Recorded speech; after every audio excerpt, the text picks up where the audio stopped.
కొత్త వైన్ షాపుల దరఖాస్తు ఫీజును 2 లక్షల నుండి 3 లక్షలకు పెంచారని, దరఖాస్తులు తక్కువ రావడంతో గడువును వారం రోజులు పొడిగించారని హరీష్ రావు అన్నారు. మద్యం దుకాణాల ఆదాయంపైనే దృష్టి తప్ప ప్రజల ఆరోగ్యంపై సీఎం రేవంత్కు శ్రద్ధ లేదని విమర్శించారు. కేసీఆర్ కిట్ ఎందుకు రావడం లేదని, బస్తీ దవాఖానాల్లో మందులు ఎందుకు లేవని ప్రశ్నించారు. వారికి జీతాలు ఎందుకు రావడం లేదని ఒక్కసారైనా సమీక్షించారా అని అన్నారు. గరీబోళ్ల గురించి కాకుండా మద్యం దుకాణాల గురించే రేవంత్ మాట్లాడుతున్నారని ఆరోపించారు.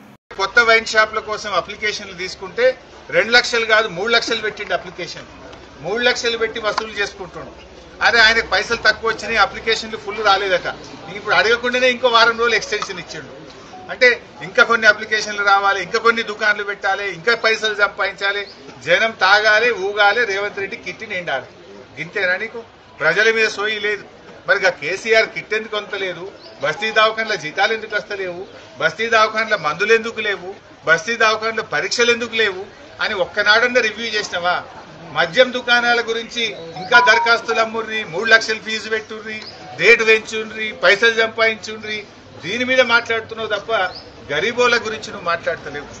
ఆనాడు 15వ ఆర్థిక సంఘం కేంద్రంలో ఉండే ప్రభుత్వం అదే ఈ బస్తీ దవాఖానాలు చాలా బాగా పెట్టిండు కేసీఆర్, బాగుంది, దేశం మొత్తం తెలంగాణను చూసి నేర్చుకోండి అని ఆనాడు మమ్మల్ని ప్రశంసించారు. కానీ ఈనాడేమైపోయింది?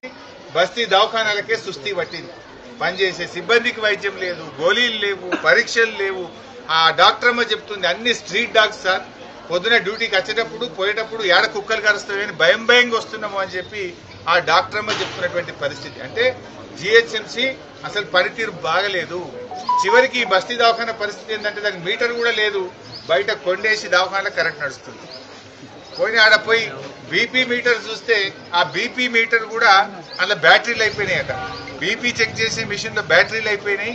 బ్యాటరీ అయిపోతే మాకు ఇక బ్యాటరీలు కొనడానికి పైసలు వస్తలేవు సార్, అయితే కరెంట్ ఉంటే చూస్తున్నాం, లేకపోతే బ్యాటరీ లేకపోతే పక్కకు పెడుతున్నాము అన్నారు.